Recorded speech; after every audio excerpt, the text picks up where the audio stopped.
이제 오늘부터 이제 에베소서를 제가 설교 때마다 말씀을 드릴 텐데, 먼저 에베소서 개론을 좀 먼저 말씀을 드리고자 합니다.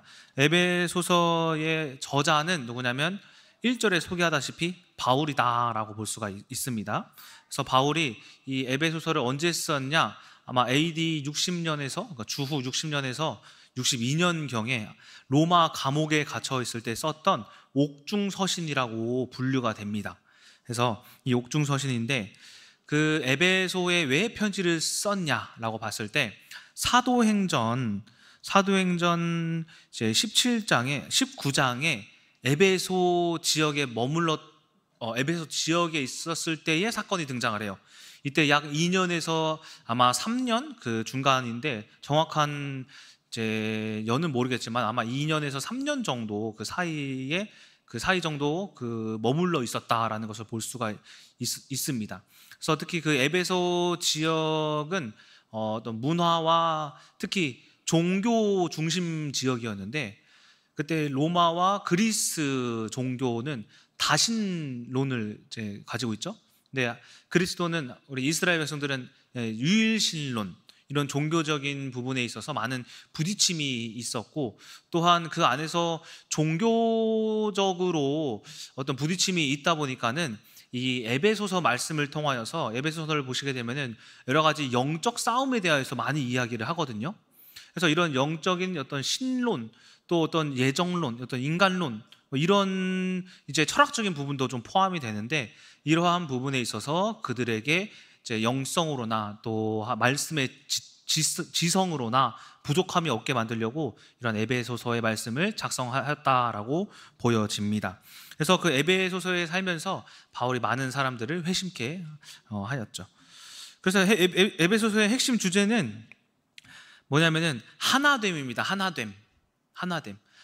유일신이신 하나님, 유일신이신 예수 그리스도, 유일신이신 이제 성령님, 이제 성부, 성자, 성령의 삼위일체의 하나 되시는 하나님. 근데 그리스 로마 신화 보면은 신이 엄청 많잖아요. 다신론이지만은 이 하나됨을 강조를 해요.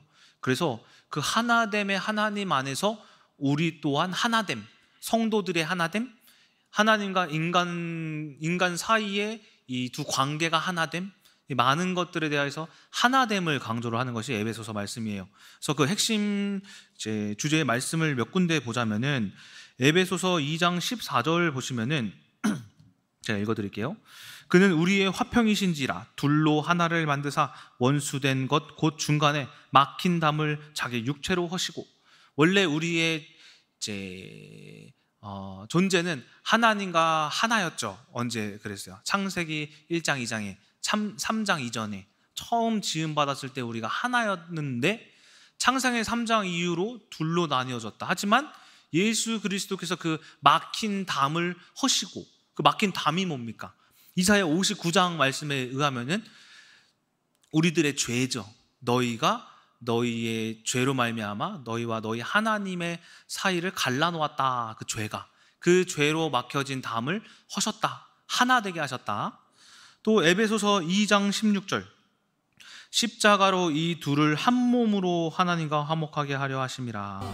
에베소서 2장 21절에서 22절, 그래서 그의 안에서 건물마다 서로 연결하여 우리가 서로 주 안에서 성전이 되어가고, 우리가 연결되어서 한 성전, 이 교회 안에서의 많은 직분이 있고 하시는 헌신들이 있고 역할이 있으시잖아요. 이 안에서 큰나무 교회라는 이 하나의 성전이 완성되어져 가는 것과 같이 우리가 그리스도 안에서 한 성전이 되어져 간다. 또 에베소서 4장 1절에서부터 6절 자, 읽어드리자면, 그러므로 주 안에서 갇힌 내가 너희를 권하느니 너희가 부르심을 받은 일에 합당하게 행하며 모든 겸손과 온유로 하고 오래 참음으로 사랑 가운데서 서로 용납하고. 3절에서부터 평안에 매는 줄로 성령이 하나 되게 하신 것을 힘써 지켜라. 하나 되게. 몸이 하나요 성령도 한 분이시니 이와 같이 너희가 부르심의 한 소망 안에서 부르심을 받았느니라. 주도 한 분이시요 믿음도 하나요 세례도 하나요 하나님도 한 분이시니 곧 만유의 아버지시라. 만유 위에 계시고 만유를 통일하시고 만유 가운데 계시도다. 이렇게 하나를 강요하고 있는 것이 에베소서의 핵심이다라는 것입니다. 자, 그래서 좀 에베소서가 총 6장으로 되어 있는데 이 에베소서를 크게 두 개로 나누어 볼 수가 있어요. 하나가 전반부, 후반부인데 전반부는 1장에서 3장, 후반부는 4장에서 6장. 전반부는 하나님께서 예수 그리스도를 통해서 어떻게 하나 되게 하셨냐. 4장에서 6장은 그러면 우리가 해야 될 일이 무엇이냐? 그것은 하나됨이다. 이렇게 하나님께서 예수 그리스도를 통해 어떻게 하나 되게 하셨고 우리가 해야 될 일이 뭐냐? 바로 하나됨이다. 이것이 이제 전반부와 후반부로 나누어집니다. 그래서 이제 예수 그리스도가 행하신 이 사역 가운데에 에베소서를 보시면은 그리스도 안에서 행하는 것이 하나다. 그리고 흑암을 결박하는 것이다. 하나님이 또 무엇이냐면은 마귀의 일을 구별하는 것이다. 또 마귀에게 틈을 주지 않는 것이다. 또 옛사람을 버리는 것이다. 새 사람이 되어지는 것이다. 그리고 이제 전신갑주를 입어야 한다. 이러한 어떤 영적인 부분에 대하여서 흑암과 어떤 영적인 새 사람을 입어야 하는 이런 영적 전쟁에 대한 선포가 되어지고 있는 것을 볼 수가 있다라는 것입니다. 그래서 오늘은 이제 1장을 이제 말씀을 드리도록 하겠습니다. 그래서 에베소서는 이러한 하나됨을 핵심 주제로 하고 있다. 그다음에 1장은 무엇을 말하고 있는가? 1장의 주제는 무엇이냐면 예수 그리스도 안에서 하나님께서 우리에게 베푸신 신령한 복이 무엇인가? 그러니까 예수 그리스도가 오셔서 뭘 했냐 이거예요. 뭘 했냐? 그 7가지 신령의 복에 대하여서 이야기를 하고 있는 게 오늘 읽었던 3절에서부터 14절이 요약하자면 7가지 복이 나옵니다. 그리고 15절에서부터 23절은 바울의 기도라고 하는데 이 기도가 무엇이냐면은 에베소 교인들에게 이러한 신령한 복이 이제 임하기를 소망하는 바울의 기도 내용이에요. 그래서 7가지 신령한 복과 15절에서부터 마지막 절까지는 바울이 에베소 교회에게 이러한 복이 임하기를 소망하는 기도, 이렇게 요약을 할 수가 있다라는 겁니다. 그래서 오늘 제 본문의 말씀을 1장의 말씀을 좀 간략하게 요약을 하고 그 안에서 깨달은 말씀을 전하고 또 한 가지 간증을 드리고 오늘 마치도록 하겠습니다. 먼저 1장 1절에서 2절 말씀을 보시면 오늘은 읽진 않았지만 바울의 인사말입니다. 그래서 하나님의 뜻으로 말미암아 예수의 사도된 바울은 에베소에 있는 성도들에게 예수 안에 있는 신실한 자들에게 편지한다. 그 안에 있음을 또 바로 이제 이야기하고 있죠. 그리스도 안에 있는 자들, 은혜와 평강이 너에게 있을지어다. 그래서 1장 3절부터 보시면은 그 안에서라는 말이 굉장히 많이 등장을 해요. 오늘 본문의 말씀에 그리스도 안에서 어떻게 되었냐? 하늘에 속한 신령한 복을 주셨다. 그 복이 뭐냐? 그리스도 안에서 택함 받는 것이다. 신령한 그리스도 안에 거하는 것은 흠이 없는 것이다. 거룩해지는 것이다. 또 그의 뜻대로 예정하사 아들이 되어지는 것이다. 사랑하시는 자 안에서, 똑같은 말이죠. 그리스도 안에서 은혜를 입게 되는 것이다. 영광을 받게 되는 것이다. 그리스도를 찬송하게 되어지는 것이다. 그리스도 안에서는 그 은혜의 풍성함을 따라 죄사함을 받는다.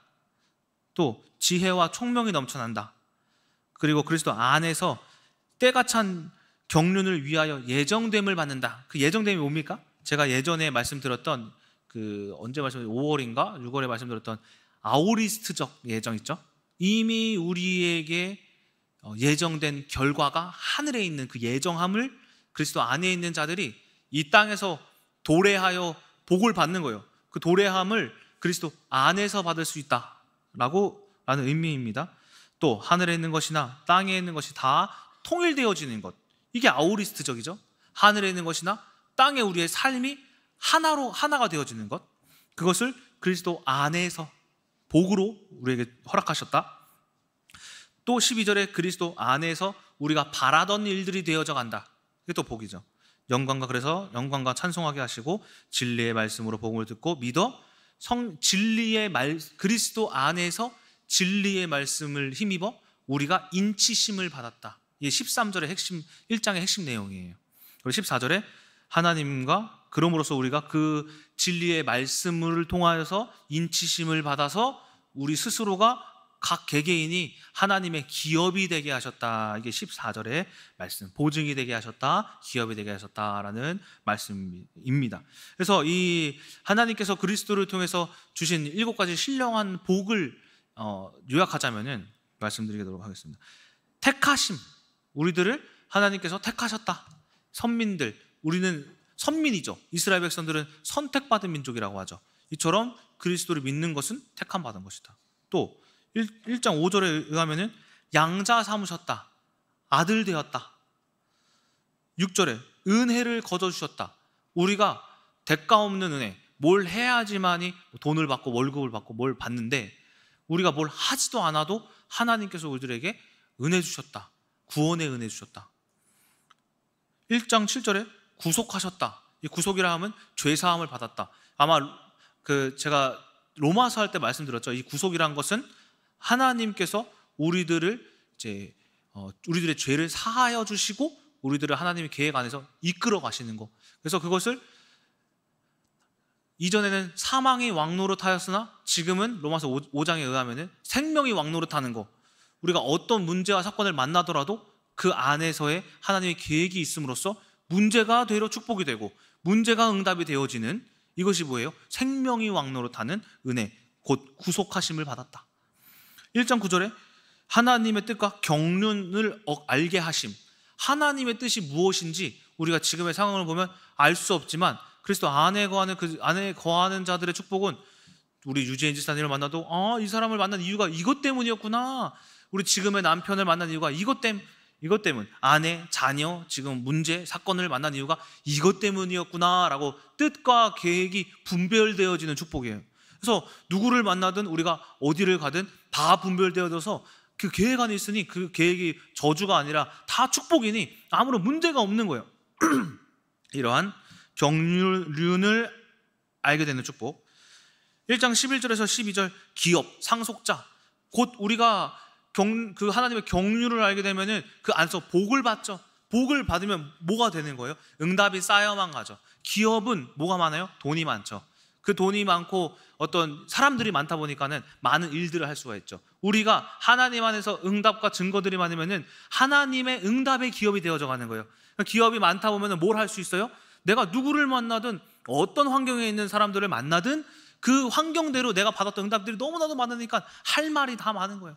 그래서 누구 하버드대를 만나도 내가 그 사람을 구원할 수 있고, 대통령을 만나도 대통령이 벼슬이긴 하지만은 대통령이 그게 그 사람을 구원합니까? 아니죠. 하나님의 말씀으로 대통령까지도 구원할 수 있는 기업이 되어지는 축복이죠. 마지막 인치심을 받았다. 인치심이 뭐냐면은 하나님과의 어떤 하나됨인 거예요. 하나님이 넌 내 거야 하고 딱 도장을 찍어 놓는 것을 인치심이라고 해요. 이 인치심의 축복은 우리가 어디를 가든 하나님께서 보호해 주신다라는 거죠.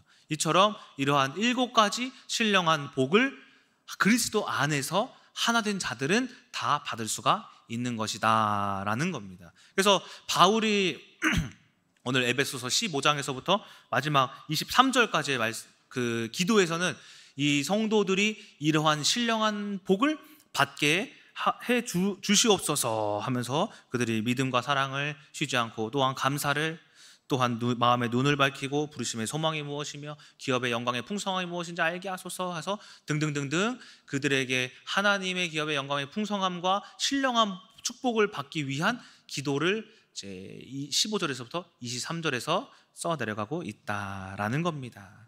자, 그래서 오늘의 핵심은 무엇이냐면은 그렇다면 이러한 신령한 7가지의 축복을 우리가 어떻게 받을 수가 있냐라는 거예요. 그 방법이 뭐냐면은 13절에 나와 있는 거예요. 13절에 제가 읽어드릴게요. 그 안에서 너희도 진리의 말씀 곧 너희의 구원의 복음을 듣고 그 안에서 또한 믿어 약속의 성령으로 인치심을 받았으니. 즉 2가지만 기억하시면 됩니다. 우리가 하나님 안에 거하려면 진리가 있어야 되고 또 하나는 인치심을 받아야 된다는 거예요. 그때 이 진리가 있고 하나님께 인치심을 받았을 때에 우리가 하나님 안에 거하며 그 안에 신령한 모든 축복을 여러분들이 받을 수가 있다. 그래서 오늘은 어떻게 하면 이 신령한 복을 받을 수 있을까? 진리를 알아라. 두 번째 인치심, 하나 되어지는 이제 방법을 알아라. 이 두 가지를 말씀을 드리도록 하겠습니다. 첫 번째, 진리를 알아라라는 거예요. 저는 이 진리라는 것에 대하여서 굉장히 공부를 많이 했어요. 진리가 도대체 뭐길래, 요한복음 8장 32절에서 진리를 알지니 진리가 너희를 자유케 하리라. 아니 진리? 그래, 이거 하나님 말씀이지. 말씀을 알면 자유로워진다고?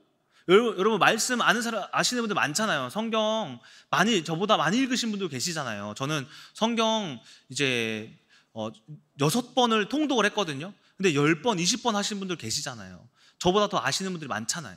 그런데 이 말씀을 안다고 여러분들 자유케 되어집니까? 말씀 안다고 해가지고 저는 6번 읽고 나서 자유케 되어진 적이 없어요. 제대로 된 진리에 대해서 알기 전까지. 왜냐면은 교회만 오면은, 제가 예전에 술 먹고 담배를 많이 폈는데, 왜 자유케 된다라는 건 술도 자유롭게 먹고 담배도 자유롭게 피는 게 자유가 아닌가? 근데 교회에서는 그거 못하게 하는데 이게 어떻게 자유야? 막 이랬던 사람이에요, 제가. 그런데 보니까는 제가 대학원 가면서 그 담배를 끊고 이제 대학원 가서 이 진리란 뭘까? 이런 거 공부하다가 어떤 해답을 찾았냐면은 알레테이아. 이 진리를 헬라어로 알레테이아라 그래요. 근데 이 알레테이아가 또 진리란 뜻인데, 근데 이 뜻이 우리가 막연하게 진리란 뜻이 아니라 이 헬라어로 번역을 하게 되면은 이 헬라어 원문이 라틴어인데, 라틴어로 번역하면은 뭐가 되냐면은 잊어버리지 않았습니다라는 뜻이에요. 알레테이아가. 그러니까 진리란 뜻은 잊어버리지 않았습니다라는 거예요. 무슨 말이냐면은 진리는 잊지 않는 거예요. 뭘 잊지 않느냐면은 우리가 배운 사실을 잊지 않은 게 아니라 원래 알았던 사실을 잊지 않았습니다예요. 이 진리가. 여러분 원래 뭘 알았어요? 원래 여러분 알았던 거 없잖아요, 그렇죠? 성경 말씀 나중에 아신 거 아니에요? 그런데 이 진리가 되게 재밌는 게, 원래 알았던 사실을 그 근거를 뭘로 하냐면은 창세기 1장 2장으로 해요. 그래서 이 알레테이아가 이제 레테라는 단어가 뭐냐면은 망각하다, 잊었다라는 뜻이거든요. 레테.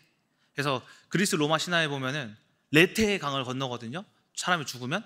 그러면은 이전에 살았던 레테의 강물을 마시면은 이전에 살았던 기억들이 다 사라진대요. 레테. 그러니까 이 레테가 있다, 망각하다라는 뜻이에요. 근데 이 앞에, 레테 앞에 아라는 부정 접두사가 붙거든요. 그 아가 부정어예요. 그래서 레테.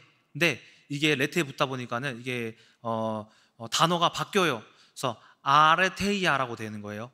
그래서 이 아레테이아는 하지 않았다, 잊음을, 잊지 않았다라는 뜻이에요. 뭘 잊지 않았냐? 그 진리는 우리가 누구인지 잊지 않았다라는 거예요.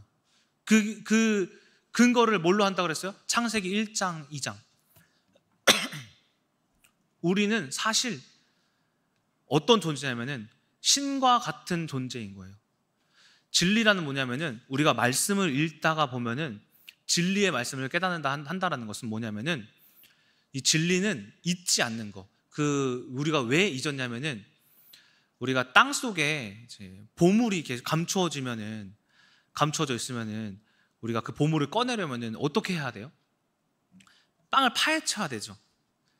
진리는 그러한 것들이에요. 우리가 죄로 인하여서 창세기 1장 2장에 원래 우리의 존재의 사실을 죄가 가로막고 있는 거예요. 죄의 담이 우리를 막은 것과 같이. 그래서 진리를 안다라는 것은 뭐냐면은 잊지 않았다라는 것을 우리가 다시 생각하려면은, 찾으려면은 우리의 죄를 파헤치면은 진리가 등장하는 거예요. 그것이 알레테라는 뜻인 거예요. 내가 원래 우리의 존재를 잊지 않았다.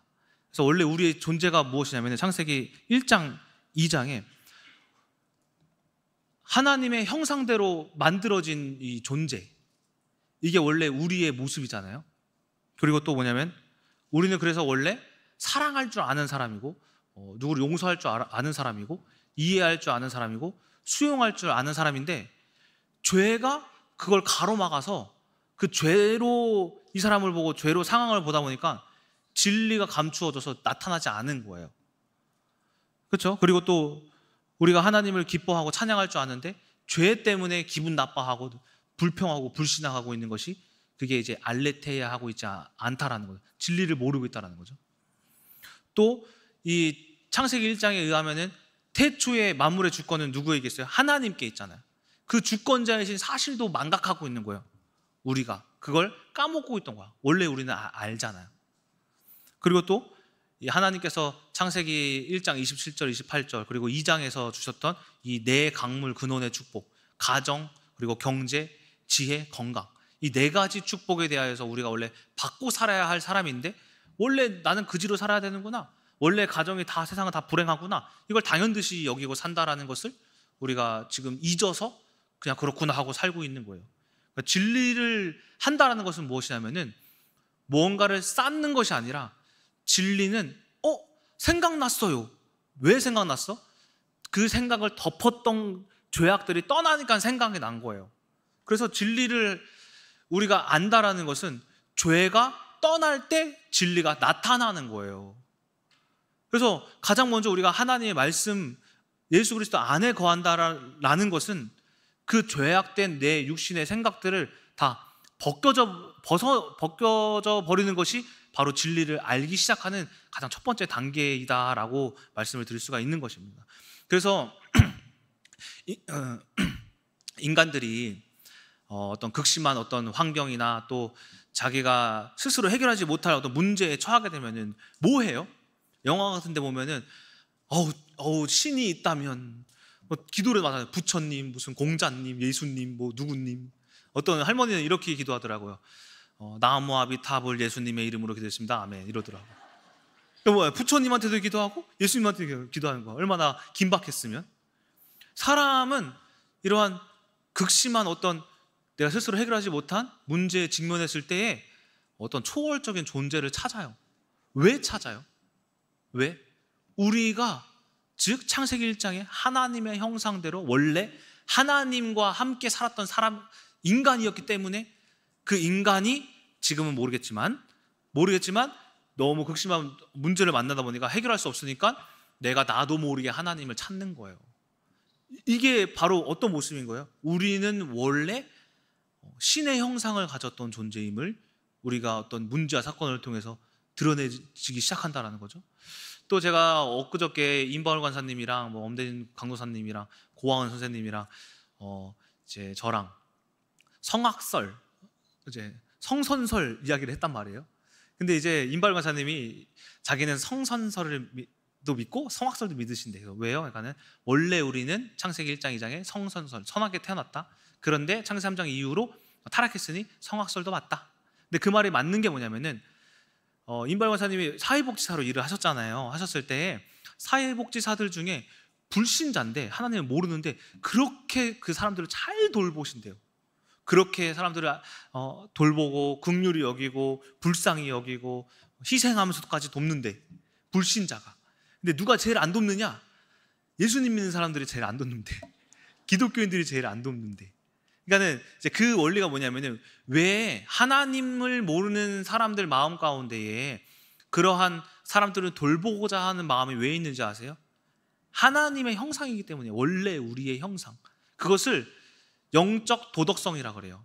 우리가 영적인 도덕적으로 봤을 때에 사람이 불쌍하게 보이는 거예요. 그 사람은 그러한 하나님의 형상 가운데 도덕성이 빛나는 거예요. 긍휼함, 불쌍히 여김, 헌신하고 싶음. 어떤 자연재해에 사람들이 많이 죽는 걸 보면은 슬프잖아요. 내가 죽을까 봐도 있겠지만은 사람들이 죽어서 슬퍼하시는 분들 계시잖아요. 이런 게 왜 그러냐면은 우리가 원래 그것이 하나님의 형상대로 만들어진 존재였다라는 그 사실이 나도 모르게 드러나는 거예요. 그래서 우리가 어떤 스스로 해결할 수 없는 문제에 직면했을 때 신이시여 있다면 도와주세요 이러잖아요. 드라마에서, 영화에서. 그렇죠? 이것이 하나님의 형상을 가진 존재였음이 드러나는 그런 행위들인 거예요. 자, 이처럼 우리가 뭘 까먹고 있냐면은, 뭘 잊어버렸냐면은 하나님이 이 세상을 만드셨고 우리는 신적인 존재였음을 잊고 살았던 거예요. 그런데 알레테이아, 즉 말씀은 알레테이아는 알레테이아 한다 그러거든요.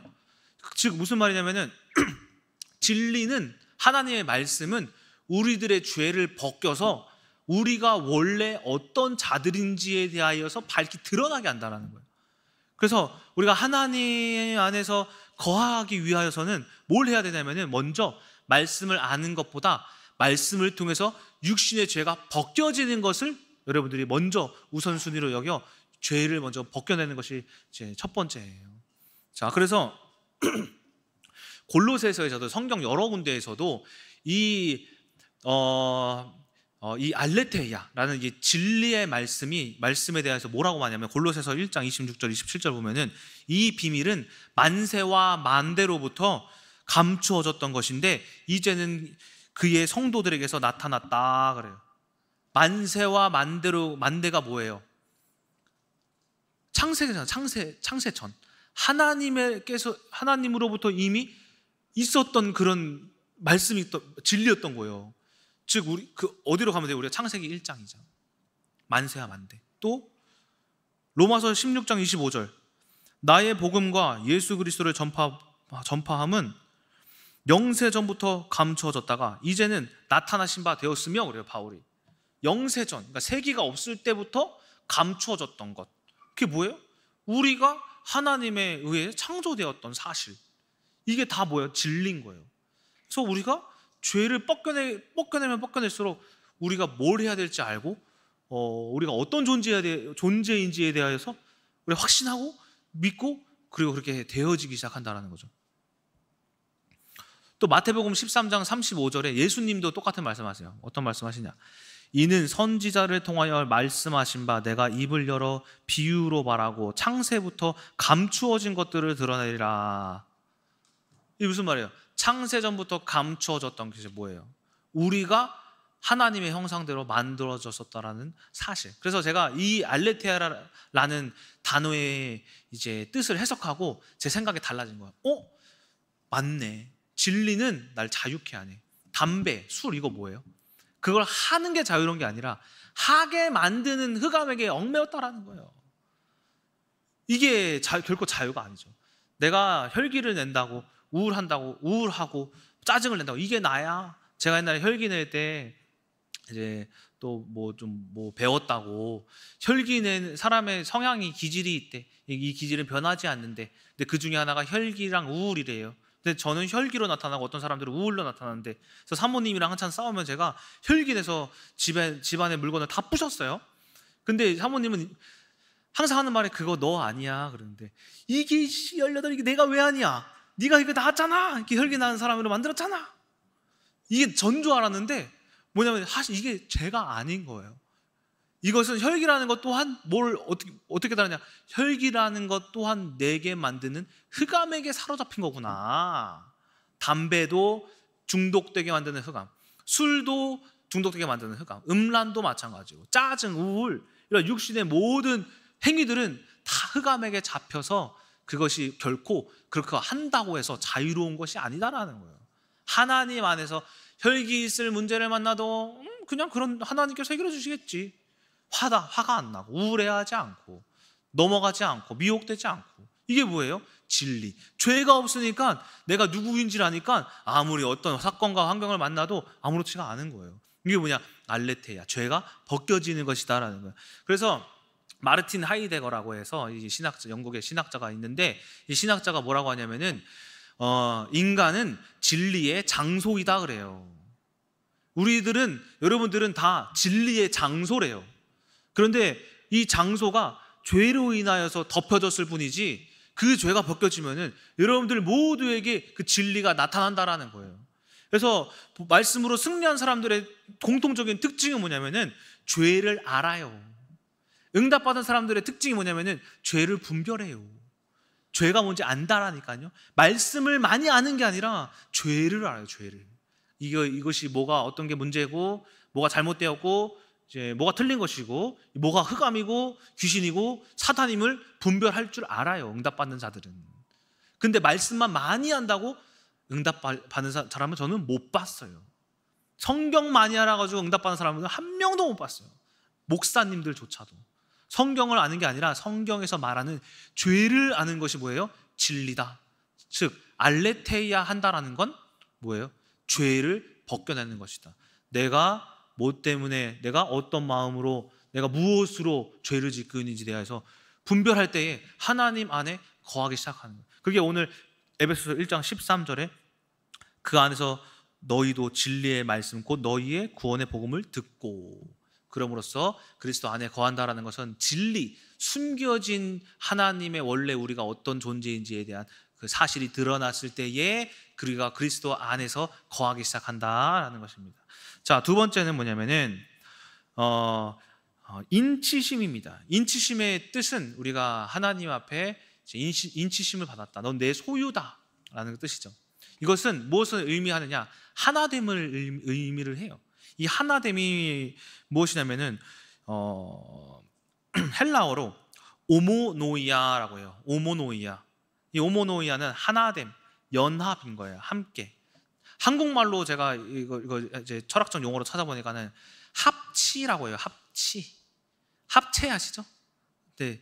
체에서 뺐으면 돼요. 합치예요. 합치. 합치가 뭐냐면은 합할 합, 보낼 치 라고 해가지고 서로 일치하고 어긋남이 없는 상태를 합치라고 해요. 그것을 오모노미아, 하나됨이라고 해요. 뭐가 하나 되어야 하냐면은 하나님의 말씀과 삶이 하나 되었을 때에 우리가 예수 그리스도 안에 거하는 거예요. 인치심이란 뭐예요? 내 소유다라는 거예요. 내가 하나님과 하나 되었구나 라는 사실을 인지하는 것이 뭐냐? 합치, 오모노이아 라는 뜻인 거예요. 우리가 예수 그리스도 안에 거하려면은 삶이 말씀과 합치되어야 해요. 오모노이아 되어야 해요. 고대 철학에 철학자들이 진리라는 것을 이제 표명할 때, 규명할 때 무엇을 사용하냐면은 이 합치를 써요. 오모노이아. 즉 어떤 사물, 어떤 존재와 판단, 어떤 인식이 하나가 될 때 이것이 진리구나 그래요. 예를 들어서 여기 물컵 있죠. 근데 제가 말로 여기에 물컵이 있어요. 이 말과 이 사물은 사실이에요. 곧 진리로 표명이 돼요. 그런데 진리가 아닌 것은 뭐냐면요. 여기에 뭐 사과가 없다고 합시다. 근데 제가 여기에 사과가 있어요. 말은 있는데 그 사물이 없죠. 이것은 진리가 아니에요. 그렇죠? 이것은 거짓말이 되는 거예요. 그러니까 진리라는 것은 뭐냐면은 하나님의 진리는 언제 나타나시느냐? 이 진리라는 어떤 판단 인식이라는 이 명제와 사과가 있습니다, 물컵이 있습니다라는 어떤 명제와 그리고 또한 나의 행위라는 행동이 있을 때에 그게 뭐가 되냐면요, 진리가 되어져요. 그러니까 여러분들이 삶에서 말과 행동이 말씀에 의거할 때 그것이 뭐가 되냐면은 진리, 즉 하나가 되어져서 말했던 것이 하나님 안에 거하게 되고 행동했던 것이 하나님 안에, 예수님 안에 거하게 되는 것이 바로 합치라는 거예요.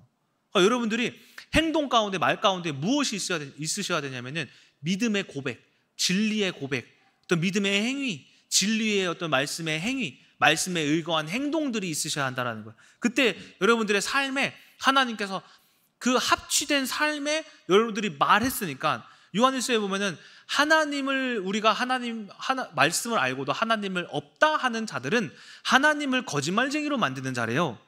말씀을 알고도 우리가 믿음의 고백을 하지 않는다면은 거짓말쟁이로 만드는 자래요. 그런데 반대로 생각하면 우리가 안 되어 있던 것도 하나님이 하십니다 라고 하면 이것이 무엇이 되냐면은 진리가 되어진다는 거예요. 왜? 하나님의 말씀에 능력이 있기 때문에. 그래서 이 세상의 원리대로라면 안 될 건데 우리가 말씀으로, 믿음으로 하나님 안에서 될 것입니다 라고 고백하면은 그게 되어진다라는 거예요. 그것을 히브리서 11장에 뭐라고 하냐면은 히브리서 11장에 믿음의 고백, 믿음이 실상이 되어지는 축복이라고 이야기를 하는 거예요. 그래서 아브라함이 생각한 게 있죠. 다 이삭을 하나님께서 죽은 자 가운데서 살리실 줄로 생각한지라. 이게 뭐냐면은 생각과 하나님의 말씀이 합치되어서 하나님이 그걸 보시고 역사하신 거예요. 이게 합친 거예요. 여러분들 삶 가운데에 그렇지 않을 것 같을지라도 말의 고백과 행동으로서 합치된 삶을 여러분들이 행하실 때에 그것이 그것이 비록 믿음이겠지만 그것이 실상이 되어진다라는 거예요. 그게 뭐냐면 하나님 안에 거하는 축복된 삶이다라는 겁니다. 자, 그래서 야고보서 2장 17절에도 예수님의 제자 야고보가 뭐라고 그러냐면은 행함이 없는 믿음은 그 자체가 죽은 믿음이라 그래요. 행함도 믿기만 하고 행함도 안 되는 것은, 우리가 말씀에 대한 행위가 없는 것은 죽은 믿음이래요. 예수님도 주기도문을 알려주실 때 마태복음 6장 10절에 뜻이 하늘에서 이루어진 것 같이 땅에서도 이루어지이다. 말씀은 말씀대로 남는 것이 아니라 그 하늘에 있는 말씀이 이 땅에서도 이루어진다라는 것이 예수님의 기도거든요. 이게 뭐예요? 합친 거죠. 하늘에서 온 말씀, 그리고 땅에서의 우리들의 삶. 누가복음 6장 46절에서도 너희가 나를 주라 부르면서 어찌하여 내가 말하는 것을 행하지 아니하느냐, 꾸짖으시죠.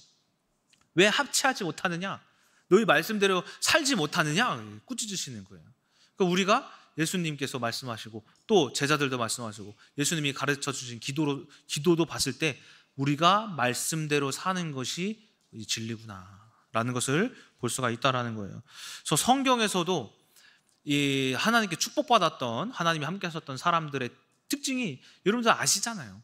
말씀대로 행했기 때문에 하나님이 쓰셨잖아요. 말씀대로 살았기 때문에. 그것이 아브라함도 그렇고 이삭도 그렇고 야곱도 그렇고 모세도 그렇고 다윗도 참 합치를 잘한 게, 다윗이 대단한 게 죄를 지었어도 죄를 인정하는 합치를 했어요. 때문에 다윗이 음란의 죄를 지었던 밧세바를 통해서 솔로몬을 낳게 하시잖아요. 솔로몬을 통해서 예수 그리스도의 족보를 이어가시잖아요. 이게 무슨 말이에요? 죄 지은 음란한 여자, 바람난 여자랑 하나님이 뜻을 이어가신다? 왜? 다윗이 회개했기 때문이에요. 회개라는 하나님의 말씀이 있었기 때문에 다윗이 하나님과의 말씀을 가지고 합치하여 하나가 되어서 행했기 때문에 하나님은 죄까지도 하나님이 다윗을 통해서 쓰셨다라는 거죠. 자, 이처럼 여러분들께서 이러한 두 번째, 하나님 안에 거하시기 위해서는 여러분들 말도 믿음으로 고백하시고 행동도 아직 되어지진 않았지만 마치 되어진 것처럼 하셨을 때에 하나님 안에 거하는 이 신령한 축복이 여러분들 삶 가운데 임하실 줄을 소망합니다. 자, 결론입니다. 제가 이제 저번 주에 있었던 이제 사건인데 새벽 예배 때도 말씀드렸는데 2부가 있어가지고 같이 한번 말씀드리고 마치도록 하겠습니다. 이제 제가 이번 주 월요일 날 새벽 예배를 했단 말이에요. 새벽 예배 때 말씀드렸는데 또 모르시는 분들을 위해서 다시 한번 말씀드리자면은 이번에 7월 13일 날 중국 어학연수를 가잖아요. 근데 이제 담임 목사님이 우리 위해 학교도 방문할 겸 위해로 1박 2일 2박 3일 여행을 가자 해서가지고 이제 가게 됐어요. 근데 이제 네 가정이 가게 됐는데 이제 각 가정당 드는 비용이 다 합쳐가지고 한 이제 150만 원 정도 들어요. 그런데 이제 담임 목사님 좀 지원을 해주시고 해가지고 저희가 준비해야 될 게 저희 가정에서 한 70만 원 정도. 그런데 제가 70만 원이 어디 있어요? 월급의 3분의 1이 70만 원이거든요. 이걸 어떻게 할 수도 없고, 그리고 문제가 뭐냐면은 저희 이번 달 7월에 제 민정사무 육아휴직 급여가 끝나가지고 돈이 없어요. 근데 얼마 부족하냐면은 150만 원이 부족한 거예요. 그래서 어쨌든 여행은 뭐 제 여행이지만 총 포함해서 220만 원이 모자른 거예요. 그래서 생각을 해봤는데 안 될 것 같은 거예요. 그래서 제가 그걸 몰랐는데 민정사무가 이제 자녀 장려금을 신청했는데 이게 원래 나와야 되는데 또 이상하게 안 나온대요. 그래서 이것도 이상하고 150만 원 안 나온다 그러고 자녀 장려금 나오면 좀 충당이 되거든요. 70만 원도 필요하고 여행을 가야 되나 말아야 되나 고민을 하고 있는데 사모님이 전화가 딱 오는 거예요. 야, 너 확실히 결정해. 여행 갈 거야 말 거야. 제가 상황을 설명을 해드렸죠. 근데 사모님은 좀 이렇게 좀 약간 무심하신 것 같아요. 야, 어쩌라고? 갈 거야 말 거야. 너 믿음이 믿음대로 해. 없으면 가지 말고, 믿음 없으면 가지 말고 알아서 해. 이러죠. 약간 어머니가 밀당을 잘하시는 것 같아요. 또 오기가 생기더라고요. 아니라고, 갈 거라고. 그래서 일단 가겠다고 해서 딱 이렇게 했어요. 그래서 근데 솔직히 고민이 되는 거죠. 현실을 보면 70만 원도 없고 150만 원도 모자르고 70만 원이 있다 하더라도 돈이 지금 생활비가 지금 부족한데 여행 가면은 그지로 살고 여행 안 가면은 그냥 조금 그지로 살고 어차피 그지로 살고 똑같은 거예요. 이거 어쨌거나 뭐 어떻게 하라는 거야. 근데 이제 제가 어떤 확신이 드냐면은 여행비는 여행비대로, 생활비는 생활비대로 주시겠다. 갑자기 이 마음이 확 들어오는 거예요. 그래서 너무 갑자기 기뻐가지고 민정사모한테 달려가서 말했어요. 여보 나 이거 갑자기 확신을 얻었어. 민정사모 이제 힘들어하는 거 뭔데? 하나님이 여행비는 여행비대로 주실 거고 우리 생활비는 생활비대로 주실 것 같아. 그러니까 알았어. 저는 혼자 기쁜 거예요. 그래서 지금 반응이 왜 저러지? 하면서 이제 이렇게 있는데 딱 생각해 보니까는 그래, 그 여행 계획한 게 저번 주거든요. 그 지지난주에 제가 제 사모님 말씀에 순종해서 증평 갔다 왔거든요. 근데 증평 갔는데 갑자기 이모가 야 동진아 너 이제 운전하느라 너무 고맙다, 뭐 이제 용돈 내라 하면서 10만 원을 딱 주셨거든요. 생각해보니까 하나님이 이거 10만 원 채워주셨네. 하나씩 한번 하나님께 응답받아 보자, 이게 딱 생각이 든 거죠. 그리고 이제 그렇게 10만 원을 받고, 그리고 지난주 토요일이거든요. 지난주 토요일 날 어떤 권사님이 어떤 부탁을 하셨어요. 경기도 연천에 누구 좀 데리고 와야 되는데 이게 거기 택시도 없고 이제 버스도 없고 해서 못 온대요. 그래서 무슨 택시가 어떻게 없을 수가 있고 버스가 어떻게 없을 수가 있어요, 21세기 대한민국에. 근데 가니까 진짜 없어요. 자, 어쨌든 근데 해가지고 어쨌든 가기로 했는데, 그때 가기로 했는데 제가 제 사모님한테 전화도 오는 거예요. 동진아 네가 가야겠다, 이동종 목사도 전화 안 받는다, 청년들 중에 누가 가겠냐, 다 이제 너밖에 없다. 근데 마침 이상하게 제가 사실 그날 아침에 일어나가지고 오늘 뭐 하지? 생각하고 있었거든요. 왜냐면은 사실 오늘 그날 쉬려고 빨리 말씀 준비해야지. 그래서 원래 토요일까지 하거든요. 근데 이상하게 그 주에 빨리 말씀 준비해야지 그랬거든요. 그래서 그 목요일날 다 끝내놨어요. 금요일날 이거 다 끝내놔가지고 할 게 없던 거예요. 그래서 오늘은 좀 조이랑 사애랑 놀고 좀 쉬어야겠다 이랬는데 전화가 딱 온 거예요. 그래서 갑자기 할 일이 생겼는데 솔직히 말해서 귀찮은 거예요. 그 네이버 내비 쳐봤어요. 카카오 내비 쳐보니까 2시간 걸리더라고요. 그리고 차도 막히더라고요. 차 막히는 거 진짜 싫어하거든요.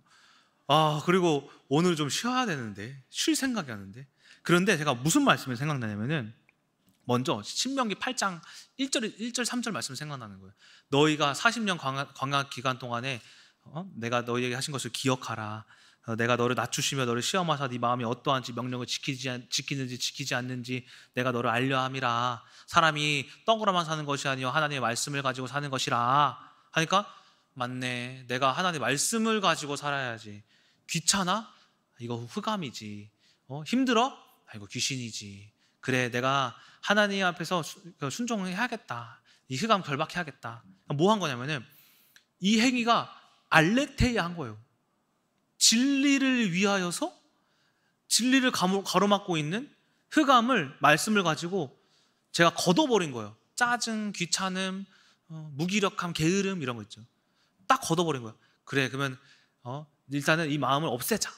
그러고 나서 무슨 말씀이 또 생각이 나냐면 고린도 후서 이제 올해 우리 6월의 주제 은혜 6장 2절 이르시되 내가 은혜 베풀 때에 너에게 듣고 구원 받을 만한 날에 너를 도왔다 하셨으니 보라 지금 은혜 받을 만한 때요, 보라 지금 구원의 날이로다. 뭐 해야 돼요? 지금 할 걸 하래요. 지금 해야 될 일이 구원이고 지금 해야 될 일이 은혜래요. 이거 안 되겠네, 가야겠다. 이거 지금 하라고 하시니까 권사님 네 가겠습니다. 사모님 예 제가 가겠습니다 하는데 마음이 너무 기쁜 거예요 그때. 왜냐하면 그때 한참 그 권사님 가정에 성령의 역사가 일어나고 있거든요. 내가 성령의 역사에 동참하는구나, 와 신난다. 어떻게 또 나에게도 축복해 주시겠지. 근데 또 권사님이 그때 다녀오면은 그 택시비를 또 주신다 그랬어요. 그러면 또 어느 정도 재정이 채워지고, 그래서 알겠습니다 해서 순종해서 어쨌든 갔다가 왔어요. 와가지고 택시비 20만 원을 주시더라고요. 그러면 이제 그 70만 원에서 30만 원을 채워졌죠. 그리고 나서 이제 집에 사모님한테 들려가지고 갔는데 사모님이 야 바울아, 니 옛날에 니는 불신앙 거역하는 귀신이 세가지고 맨날 경제 축복을 못 받았는데 이번에 순종하는 거 보니까 내가 너에게 줄 게 있다. 뭔데요? 누가 나에게 20만 원을 줬는데 네가 순종을 잘했으니까 이거 20만 원도 주겠다. 우와 개이득. 그래가지고 20만 원 받은 거예요. 결국에는 50만 원이 채워진 거죠. 이걸 월요일 새벽 예배 때 말씀드렸어요. 그런데 더 신기한 일이 일어났어요. 월요일날 새벽 예배 말씀드리고 그때 말씀드리면서 그 나머지 20만 원을 어떻게 채워드릴까 나는 너무 기쁘다, 너무 궁금하다, 막 소망이 넘친다 하고 끝냈거든요. 근데 그날 교회에 갔다가 이제 집에 갔는데 어머나 집사님이 전화하는 거예요. 목사님 드릴 게 있어요. 뭐요? 봉투를 드릴 게 있어요. 무슨 봉투요? 누가 새벽 예배 때 그 말씀을 듣고 그 20만 원을 채워주셨대요. 그래서 뭐 어떻게 그런 일이 있냐, 어떻게 하루 만에. 그래서 70만 원이 채워졌거든요. 근데 더 재밌는 건 그분이 그렇게 응답받은 사건이 너무 재밌어요. 뭐냐면은 제가 그분을 수요일 날 만났어요. 만나가지고 지사님 감사합니다. 그러니까 새신자시래요. 그리고 요즘에 성령 충만하시대요. 말씀도 듣고 여기 와 계신데, 자 어쨌든 감사합니다 하니까는 제가 왜 들었냐면은 하는데, 월요일 날 새벽 예배를 이제 들으시다가 조금 이렇게 살짝 깜빡 조셨대요. 근데 이제 살짝 조셨는데 꿈에서 하나님이 20만 원을 준비해라, 20만 원을 봉투에 넣어라, 20만 원을 봉투에 넣어라 하시더래요. 근데 그 꿈투에 왜 20만 원을 갖고 봉투에 넣으라고 그러지? 새벽 예배는 안 들으셨잖아요. 근데 넣으라고 하시더래요. 그래서 왜 20만 원을 하나님이 넣으라고 하시지? 그래서 항상 우리 집사님은 출근하실 때 새벽 예배를 계속 들으신대요. 그러나서 제 걸 못 들었으니까 그날 월요일 날 들으시는데 제가 그 20만 원이 부족하다는 얘기를 하더래요. 그래서 그 집사님이 하나님이 20만 원을 넣으라는 이유가 이바울 목사님 채워주시라는 그런 음성이었구나. 그래서 그 먼 하남에서 직접 오셔가지고 어머나 집사님한테 20만 원을 주신 거예요. 저 그렇게 응답받았어요. 그래서 결국에는 70만 원이 채워졌어요. 무슨 말이냐? 제가 뭐 한 거냐면은 저의 죄 가운데에서 그 죄를 벗어버리고, 그리고 하나님의 능력의 말씀대로 돈이 없는데 150만 원, 70만 원 채워서 150만 원 아직 남았잖아요. 이것도 사실 자녀 장려금 신청했는데 신청 불가해서 하나님의 은혜로 바뀌었어요. 심사 중으로. 나올지 안 나올지는 모르겠지만은 저는 나오리라고 믿습니다. 제가 이런 기쁜 마음이 없으면.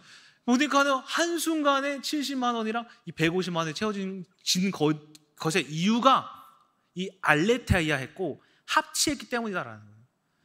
알레테이아, 나의 육신적인 죄를 벗어버리고, 경제에 얽매이는 있는 것을 벗어버리고, 불안을 벗어버리고, 하나님 항상 기뻐하라고 하잖아요. 기쁜 마음으로. 그리고 민정사무랑 여러 가지 좀 싸움이 있었는데 그 안에서도 해석을 좀 잘했거든요. 그런 싸움 가운데서도 말씀을 가지고 해석함으로, 합치함으로 이러한 응답을 받게 되었다. 뭐 해봤자 누구는 70만 원이 얼마 안 되겠지만 저에게는 아주 거의 월급의 130%죠. 큰 돈이에요. 근데 제가 영성이 부족해서 그렇지, 하나님께서는 이런 영성 가운데 하나님이 필요에 의한 자들은 어떻게 채워주실까? 1억이라도 하나님이 채워주시지 않겠습니까? 10억이라도 채워주시지 않겠냐라는 거죠. 여러분, 문제를 아시고 문제대로 하나님이 응답하시지 않으시겠냐라는 거예요.